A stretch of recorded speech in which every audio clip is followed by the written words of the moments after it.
invited by Democratic lawmakers to remind the world who the story was really about. Trump began his speech as if none of it existed. He started with the economy, a performance that swung between fever and fantasy. "I inherited the worst inflation in history," he declared, "and I turned it into the greatest economy the world has ever seen." Except history didn't agree. The worst inflation had come decades earlier, in the 1920s and 80s, and the numbers he rattled off about gas prices and jobs weren't just wrong, they were pure fiction. But accuracy was never the point. Speed was, momentum, the illusion of power. Trump spoke so fast at times that even the teleprompter seemed to lag behind. He bragged that Americans were winning too much, that they were begging him to stop winning. The chamber shifted uncomfortably.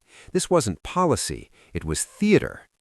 Then the tone changed. He slowed down, and what followed was something else entirely. Gone were the boasts about GDP and jobs. In their place came scenes of violence, long, graphic monologues about blood, death, and vengeance. He described victims covered in blood, people bleeding out on the floor, and gushing wounds. Even the networks, used to the chaos of his speeches, fell silent. It was less politics than spectacle, a kind of televised horror.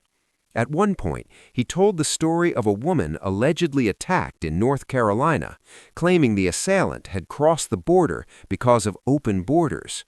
The claim was false. The woman's attacker wasn't an immigrant, but the truth had stopped mattering 30 minutes earlier.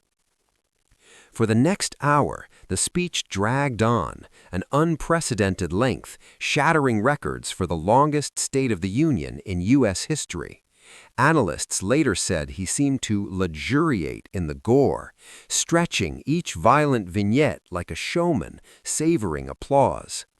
When it finally ended, he left the stage quickly, refusing to look toward the gallery, toward the survivors who had sat, unmoving, through every word.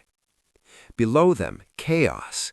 Representative Al Green of Texas, holding a cane in one hand and a sign in the other, stood up at the start of the speech to protest the racist video Trump had shared days earlier, one that superimposed the faces of Barack and Michelle Obama onto apes' bodies.